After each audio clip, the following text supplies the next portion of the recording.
can't get it. But you see how much kidnappers are picking for victims. My thing is, government will always say the best person.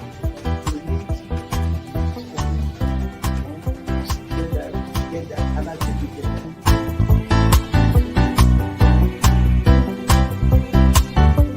The 3% for the oil producing community is too low. So it is support that is needed. And once you get the support, your airline people will blossom. This is Nigeria.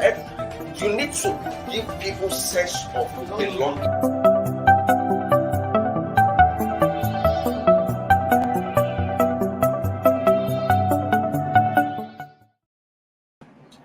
Good morning, viewers. Welcome to Thursday edition of Inside Nigeria. Today, April 21, 2022. My name is Bode Gbadebo. With me today, my guest will be joining me remotely, a popular face on the program, Remy Adebayo, the editor, Abuja City. Good morning, Mr. Remy, and compliment for this evening. Good morning, Mr. Bode. Thank you for this opportunity again. Good morning to the Nigerian people. I said quite a long time. Yes, it's quite a long time. Taking time to join us this morning. That's true. All right. Okay. Without wasting your time, viewers, we shall be looking at front page stories of some national dailies, starting with Nigeria's most influential newspaper, The Leadership, and as well have a discussion about the trending issue of the day. Without much ado, let's start with Nigeria's most influential newspaper, The Leadership. On the front page of Leadership this morning, 40 days to presidential primary. APC moves to avert clash of interests. Party NEC concede powers to NWC. 40 days to presidential primary election. APC moves to avert clash of interests. Party National Executive Committee concedes powers to National Working Committee. And of course, we have four riders to these stories. CSO's kick as APC pegs presidential nomination forms at 100 million naira, governorship at 50 million naira. It's the party affairs, says the Independent National Electoral Commission, INEC. President Muhammadu Buhari warns against imposition of candidates. And of course, the last rider to the story says Adamu blames governors for crisis in party, urges unity, party interest. And of course, Adamu is the new APC national chairman, Senator Abdullahi Adamu. Mr. Adebayo, let's bring you into this and let's make a sense of this story as reported by Nigeria's most influential newspaper, The Leadership. APC moves to avert clash of interest as party and NEC concede some powers to the National Working Committee. What do you make of this story? Well, thank you very much, Mr. Bode.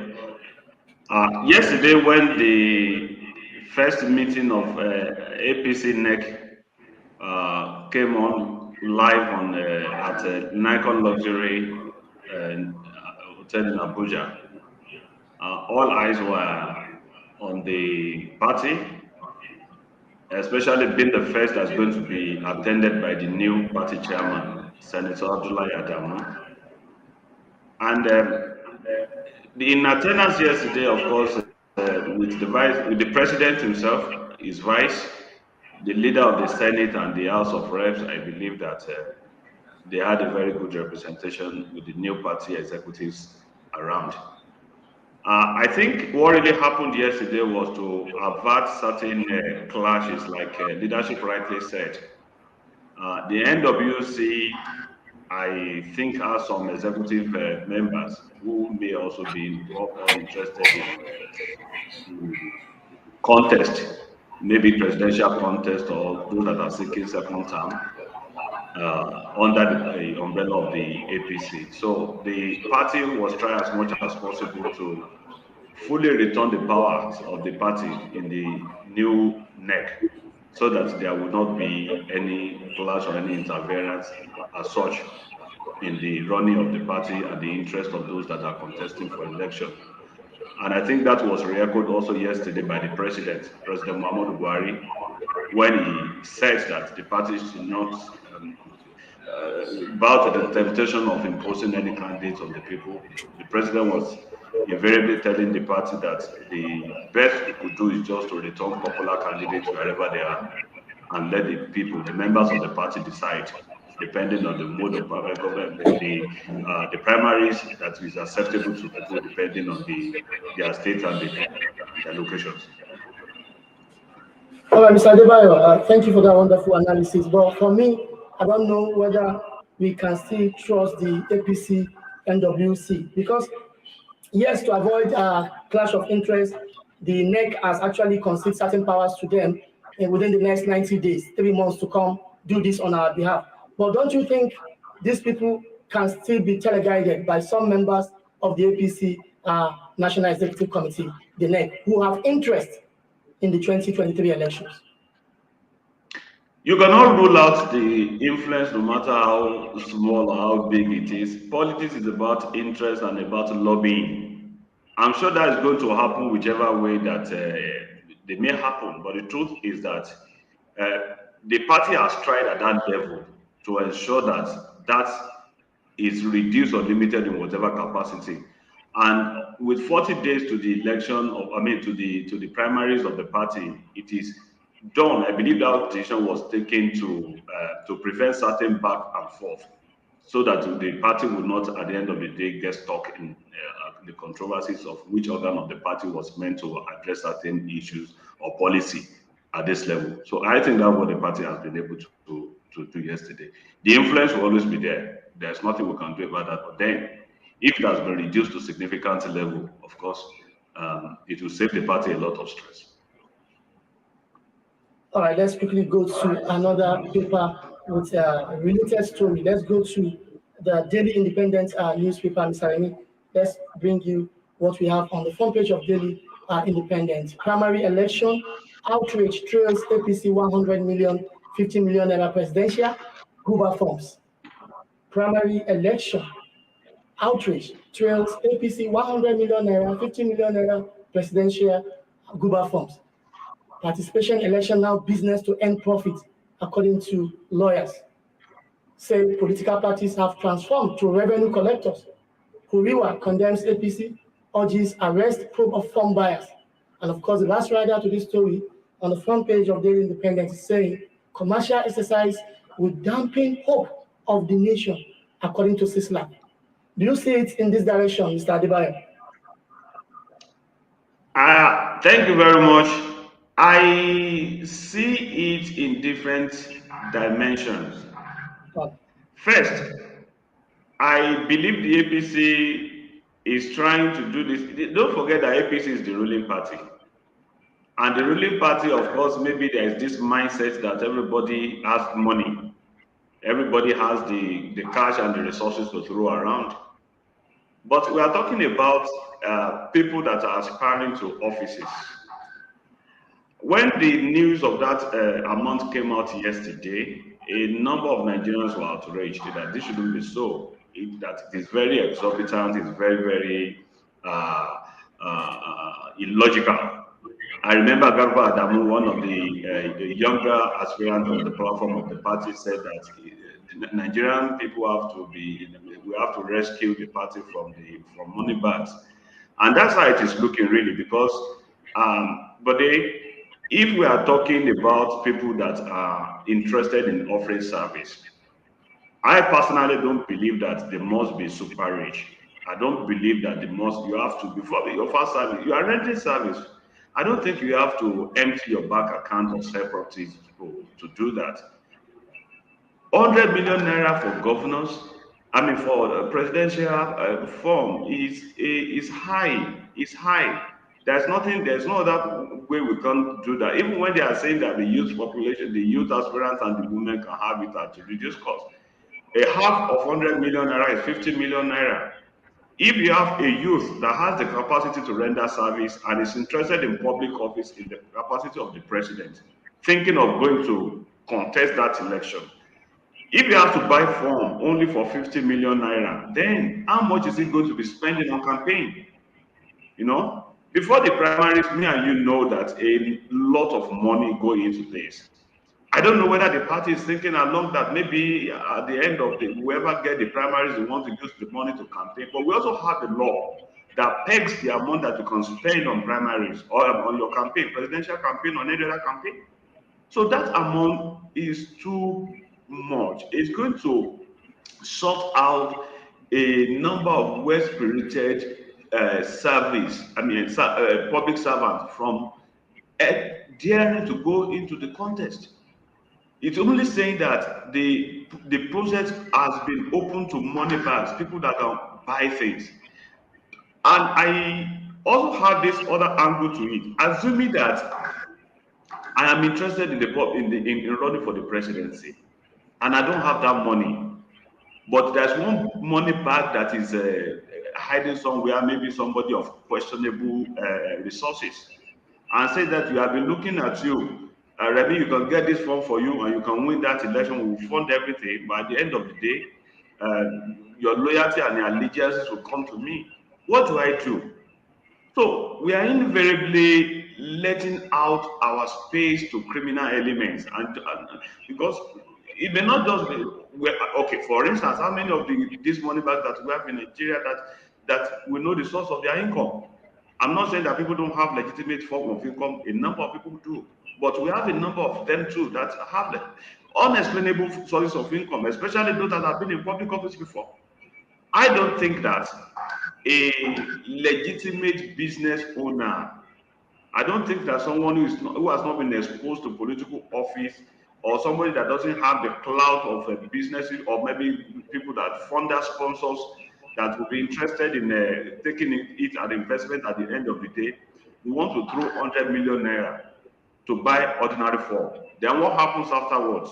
Even before you become the flag bearer of your party, when you have the flag, when you become their candidate, you still have a lot of money, resources to deploy. You have to move around the countries, you have to do media, you have to do publicity, you have to oil people, you have to transport people, spend a lot of logistics. So I think that this amount is very, very outrageous. I think the ruling party should be able to do something about it. The leading opposition party, PDP, it has its own presidential format, 40 million naira. That's 5 million naira for expression of interest, and 35 for what do you call it, for nomination, for So why even that one we feel that is very, very high? We are sorting out people that are interested in leading this country. We are asking the youth to participate in politics. We are asking people that have something to offer to participate in politics. But how do they do this? If we have this kind of an environment where financially they have been shortchanged, they cannot even access that form alone, talk less of being active players when it gets to campaigns. Well, let me take you up on two issues you talked about. First, I don't know, leadership approach INEC yesterday, and you can see our front page again. One of the writers is saying INEC said it's a party affair, so it cannot dabble into that. They can choose to sell the party nomination form at 1 billion naira. It's a party affair. Anybody can do that. Now, money bags, are they necessarily criminals? I don't think so. Secondly, the youth. Don't we have rich ones among the youth who might be interested in politics and can afford this nomination and expression of interest form to want to contest for the president? So, respond to that. Yes, it's a party affair. The electoral umpire is right to say that it's a political. I mean, it's the internal decision of the political party. No one is saying no, and I said it the other time. I'm not concluding, or I'm not judging that everyone that is able to pick that form.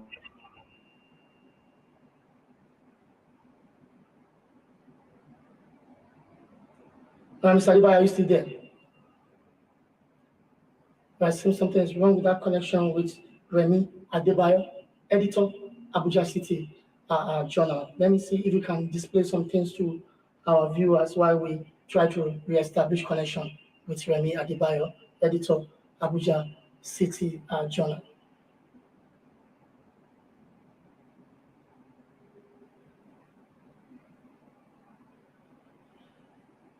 All right, when Remy Adebayo comes back, I think I'll still need to ask him why are we fixated on, for me, what is insignificant, because 100 million naira is insignificant compared to billions of naira this politician spent during their electioneering campaigns, either for governorship, senatorial election, and presidential election. There are laws that prescribe thresholds for these spendings, but it's never, obeyed to the letter. And INEC, which is the electoral umpire, as well as a regulator, has not, so far, from the beginning of the Fourth Republic in 1999, brought anyone to book who has contravened the threshold regarding spending in electioneering campaigns. Like we have reestablished connection with Remy Adebayo, editor, Abuja City Journal. Welcome back, Remy. So I want you to complete your line of thought, then you respond to this. Lastly, we'll deal with this story, then we'll move to the next one. Oh, thank you very much. I'm sorry. Like I was saying, what I'm saying is that INEC is right to say that the decision of the APC or any party to decide on the rate of their nomination forms and expression of interest is a party affair. It is true. And we are not judging to say that everyone that picked that the nomination form is a criminal. No, I have no proof and I cannot impute. But what I'm saying is that it has short the space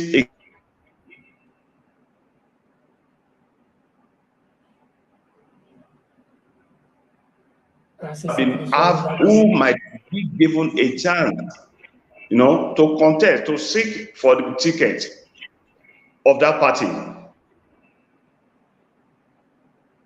Of course, I'm not also ruling out the fact that the youth, we have a lot of resourceful youth, sort of worthy youth that can throw in their heart and get their resources.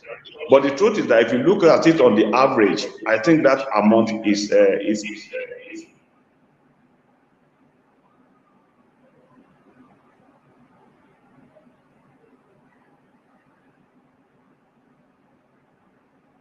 I think that connection is still faulty.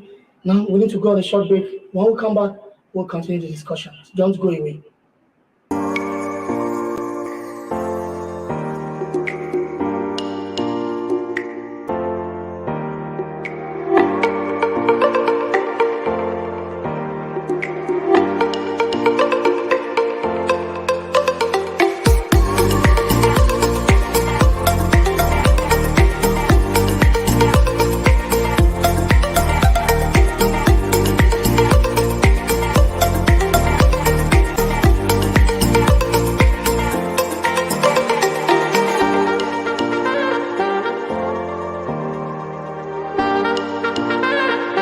For sponsorship and advert placements, please contact 080-3688-6158. Last Word Leadership Podcast Studio. You have the last word.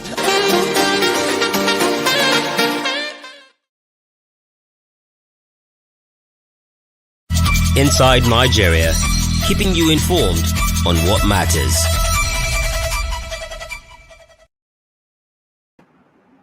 Welcome back. It's still Inside Nigeria for this Thursday morning, April 21, 2022. And of course, I have with me Remy Adebayo, editor, Abuja City Journal, who has been helping us to dissect front page stories we have on our menu this morning. I don't know if you have re-established connection with Remy Adebayo. Hello, Mr. Adebayo, are you back? All right, good. I hope this is for good. The connection is back for good. Now, still go ahead to complete your line of thought before we move to the next story. Okay, what I'm saying actually is that I think I should just do a summary that it is not criminal, but it is expensive. The loyalty of whoever becomes the president or wherever is supposed to come to the Nigerian people. That is why a civil society organization is talking that whoever picks that form should be arrested. I'm not saying that they are asking for that arrest because they are saying that the individual is a criminal, but that the source of his income should be scrutinized. We should know how he gets that money. And of course, you can see the games already. Somebody is signing somebody's 100 million naira. Somebody is bringing, all those support groups are coming up and saying they are the ones. Those are all the ploys that we all know. So, but if it was at a level, at a rate that the candidate himself can buy, all these ones will not come into play. On the youth participation, I'm sincerely concerned, because not just the youth, we also have the women. Whether the party is saying that, okay, we are going to give the party the form free or not, we also have people with disabilities. All these people should be there. They are segments of the society that must be accommodated in political office. Our consideration must also go to them that someone is physically challenged does not mean that they cannot offer public service. So those are the areas I want to call on the leading political parties in particular to consider. And I believe that if they can do a reassessment of this, much more people can come in to seek nomination on their platforms. But when you are beginning to make this outrageous and people cannot come in.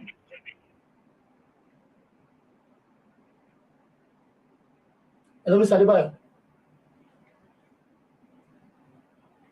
All right, since our connection is still faulty again. Well, lastly, I want to raise an issue with you, if you can still hear me. I said it earlier that we are fixated about nomination, the cost for nomination forms, which is 100 million naira, highest we have so far.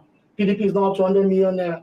And 100 million naira is insignificant to billions of naira these politicians spend during the electioneering campaign, in contravention of the law that stipulates campaign threshold for different offices. And since 1999, INEC has never brought anyone to justice regarding violation of threshold of campaign spending. And this money are very, very big compared to buying form for 100 million. Just yesterday, a businessman said you will be buying the 100 million naira form for Asiwaju Bola Ahmed Tinubu. So Uriwa is calling for arrest. It's alien to our law. It's not our law. You can't arrest anybody. They have the money, they can afford it, they will buy it. The one that the law has even forbid, nobody is there to implement the law. And that is the problem. So we are fixated, for me, on what is insignificant, leaving behind what is very, very crucial. Campaign spending. And politicians will tell you somebody donate the money to them. They dash them the money. Look at the PDP presidential aspirants. Almost all of them claim certain persons and groups obtain the forms on their behalf. So what do you say about that? Who will arrest who? I don't know if you can hear me respond to that lastly before I move to the next story, Mr. Adebayo.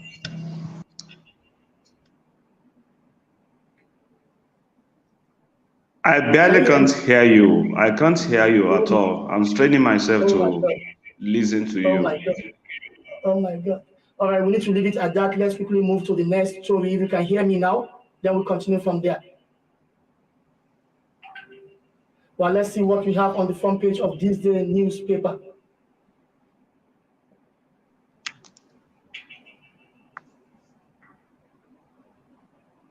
On the front page of THISDAY this morning, Buhari to APC leaders avoid dictatorial behavior in position of unpopular candidates.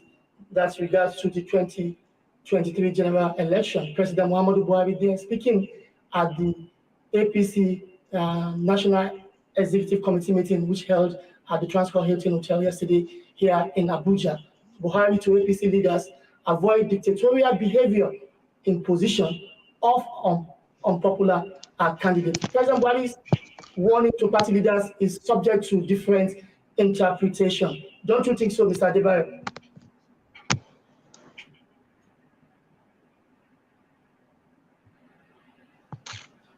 Hello? Yeah, can you hear me, sir? I'm hearing you faintly. Faintly. Okay, we'll fix that. But look at what we have on the screen. President Buhari to APC leaders avoid dictatorial behavior and imposition of unpopular candidates. And for me, I'm saying this warning, or I don't know, admonition, is subject to different interpretation. For me, I want to believe the president is saying impose the one that are popular, but don't impose anyone that is unpopular. Or anyone that is popular, imposing on the party. Is that true? Well, I think what the president is saying, tallies with what the national chairman of the party said yesterday.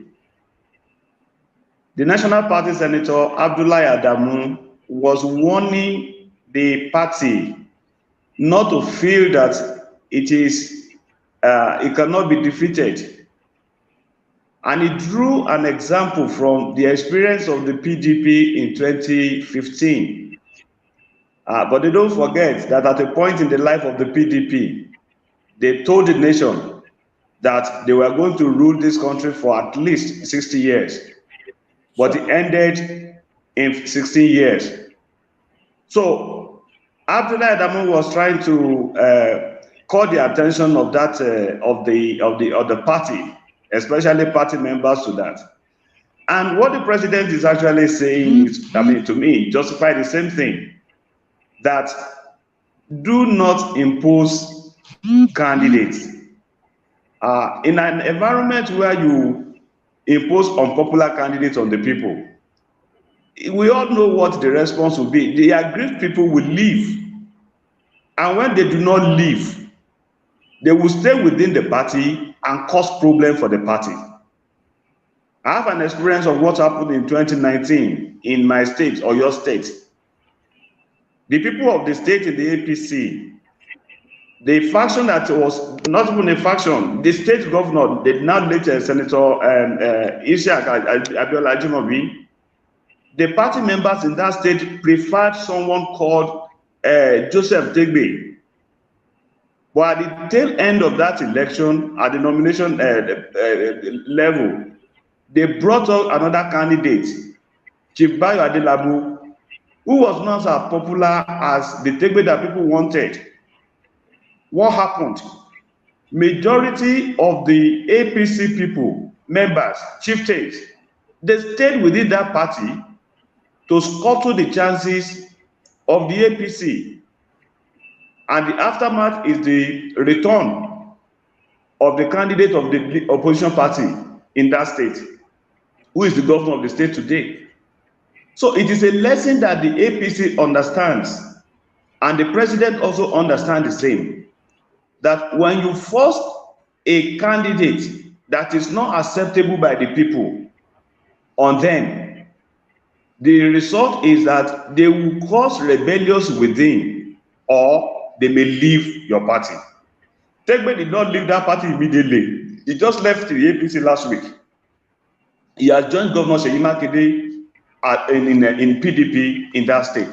So if APC wants to retain that party, they want to retain the power at the center or anywhere, I believe what the president is telling them is just the right thing.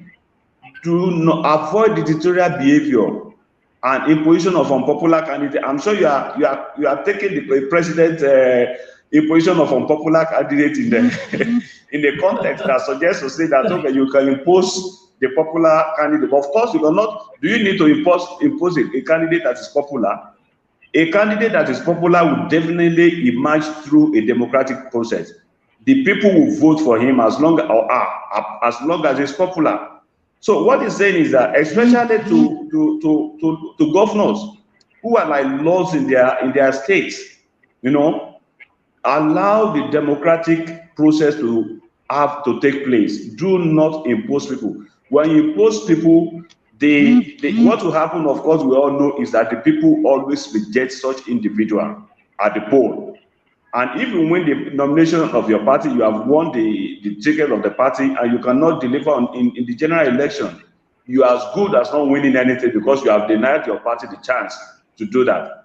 And if the party looks at it that, yes, we have a better chance if we had allowed ABC, Mr. A or candidate C to emerge as our candidate, it will have been better for us. But when you impose, the people will reject that party and definitely look for another party, except you want to rig. And of course, you know now that with the new electoral laws and the reforms that are going on in INEC, it's almost becoming difficult for anyone who wants to think about rigging election. Election would still be rigged, but at least the level, the barefaced rigging that we used to have, is becoming very, very difficult than how it used to be in the past. So the president is not saying that you should rig in or impose any popular candidate. I'm not sure it is possible.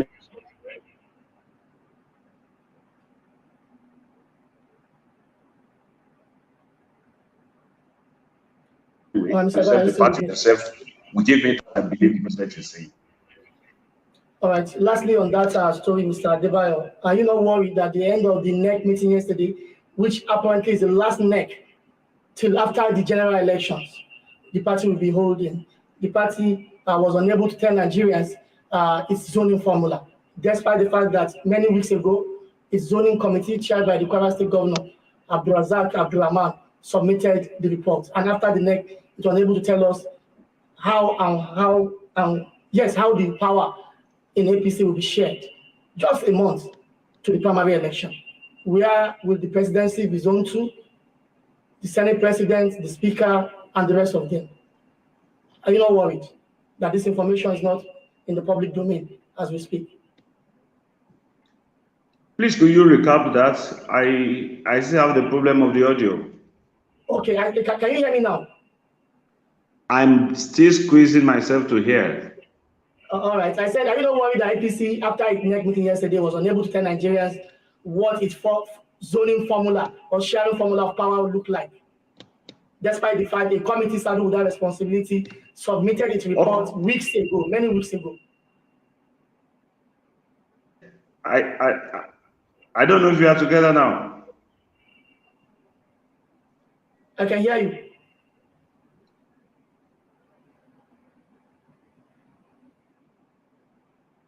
Hello, Mr. Adebayo. All right, since that connection is defying all solution. Now, let's go to the last paper on our menu this morning, our own sister publication, The National Economy. What we have on the front page of National Economy: forest scarcity, input short supply, further slow Nigeria's productive sectors. Forest scarcity, input short supply, further slowing down Nigeria's productive sectors. Mr. Adebayo, are you still with me? All right. Like I said, that connection has defied all known solutions. Many thanks to Remy Adebayo, editor, Abuja City Journal, for creating time to join us for the last 30 minutes or so that he has been dissecting the stories on the front pages of Leadership, THISDAY, and of course, Daily Independent. Now, we've lost that connection, and I'm not sure we'll be able to reconnect with him again. And for want of time, we've come to the end of Inside Nigeria for this morning. Thank you to viewers for staying with us from the hour of 10 to this moment. Make it with us tomorrow for the Friday edition of Inside Nigeria. We are Winifred Ogwebo. We'll be holding a fort. My name remains Body Badibo. Bye for now. Thank you for watching. For sponsorship and advert placements, please contact 080-3688-6158. Last Word Leadership Podcast Studio. You have the last word.